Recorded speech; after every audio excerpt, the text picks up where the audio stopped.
और केंद्रीय मंत्री हैं निर्मला सीतारमण बिहार आई थी। बिहार आई तो जब उनसे लालू यादव के बयान को लेकर पूछा गया तो लालू यादव के बयान को लेकर उन्होंने काफी तीखे तंज कसे और कहा कि ये उनकी ओछी मानसिकता को दर्शाता है और कहीं न कहीं जोरदार हमला भी बोला। ज्यादा जानकारी के लिए इस वक्त हमारे साथ हमारे सहयोगी अभिषेक जुड़े हुए हैं। अभिषेक, आज दिन भर निर्मला सीतारमण की प्रतिक्रिया की भी चर्चा रही, क्या कुछ चर्चा हुई इस पर? देखिए उदय, अब बिहार में लोकसभा चुनाव को लेकर के सारी जो तमाम दल है वो अपनी अपनी ताकत झोंकना शुरू कर दी है और बीजेपी के केंद्रीय नेतृत्व के जो टीम है वो अब एक एक करके बिहार दौरे पर आना शुरू कर दी है। उसमें आज जो वित्त मंत्री है आई थी और हमारी बातचीत जब उनसे पटना के राजकीय अतिथिशाला में हुई तो उनसे जब पूछा गया कि जो परिवार को लेकर के विवाद उत्पन्न हुआ है, लालू प्रसाद ने जो कहा था कि नरेंद्र मोदी ये बताया कि आखिर उन्हें संतान क्यों नहीं है, या फिर जो उनके हिंदू वाले चेहरे को लेकर के उन्होंने कहा कि जो माता का जब उनका देहांत हुआ था तो उन्होंने बाल दाढ़ी नहीं बनाया था, आखिर हिंदू परंपरा के रीति रिवाज का अनुकरण नहीं किया था, तो उस पर उन्होंने सीधा कहा कि यह उनकी ओछी मानसिकता और नीच शब्द का एक इस्तेमाल किया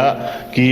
ये उनका ओछी मानसिकता है। वो बिहार के मुख्यमंत्री रह चुके हैं, केंद्र में मंत्री रह चुके हैं, उसके बावजूद वो प्रधानमंत्री के लिए, किसी प्रधानमंत्री के लिए अगर वो इस तरह का बयान दे रहे हैं, शब्द का इस्तेमाल कर रहे हैं, तो ये उनकी ओछी मानसिकता का परिचायक है और इसका जवाब पूरा देश देगा, समय आएगा तो। और उन्होंने ये भी कहा कि 140 करोड़ के जो देशवासी है वो उनके परिवार हैं, जो प्रधानमंत्री ने कहा है ये बिल्कुल सही कहा है। और उसके बाद एक कैंपेन शुरू हो गया है बीजेपी का, जिसमें तमाम जो नेता हैं वह अपने सोशल मीडिया साइट्स पर अपने पेज के बगल में मोदी का परिवार लिख रहे हैं, यानी कि मैं मोदी का परिवार हूं। जैसे पिछली बार चौकीदार चोर है तो तमाम जो बीजेपी के लीडर्स थे, कार्यकर्ता थे, वो ये लिखने लगे थे कि मैं भी चौकीदार हूं। तो इस बार अब परिवारवाद पर जब हमला किया है मोदी ने, और लगातार हमला इस बार हो रही है, तो उसको देखते हुए अब मैं मोदी का परिवार हूं, ये चीजें लिखी जा रही है। तो उस पर जब आज तेजस्वी यादव से इस पर जब फिर हमने सवाल किया, उनका आज प्रेस कॉन्फ्रेंस था और उनसे हमने जब पूछा न्यूज बाइस्कोप की तरफ से कि निर्मला सीतारमण का इस तरह का बयान आया है, तो उन्होंने साफ तौर से कहा कि मैं इस पर बहुत ज़्यादा टिप्पणी नहीं करूंगा, लेकिन नरेंद्र मोदी पर उन्होंने कहा कि फिर से कि वही बात कि हमारे पिता ने उनसे क्या पूछा था कि आखिर आपकी माताजी का जब देहांत हुआ तो आपने बाल दाढ़ी क्यों नहीं बनवाया, जबकि हिंदू रीति रिवाज में यह मैंडेटरी है और आप हिंदू का एजेंडा रखते हैं और इस तरह का उसका अनुपालन नहीं करते हैं। तो उदय, एक तरीके से लालू प्रसाद या जो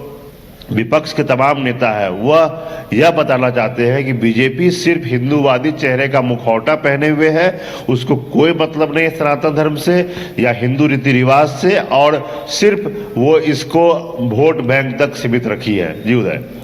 चलिए अभिषेक, देखने वाली बात ये होगी कि अब इस पे प्रतिक्रिया क्या कुछ आती है और क्या इस बयान को लेकर आगे क्या कुछ होता है, ये भी बिहार की सियासत में काफ़ी मायने रखता है। हमारे साथ जुड़ने के लिए और तमाम जानकारी देने के लिए आपका बहुत बहुत धन्यवाद। तो हम लगातार बात कर रहे हैं बिहार की सियासत की कि लालू को लेकर हमेशा चर्चाएं चल रही हैं, लालू के बयान को लेकर। अब पीएम मोदी बेतिया आने वाले हैं, तो ये भी देखने वाली बात होगी कि आप बेतिया रैली में भी फिर से एक बार इन तमाम चीज़ों की चर्चा होगी।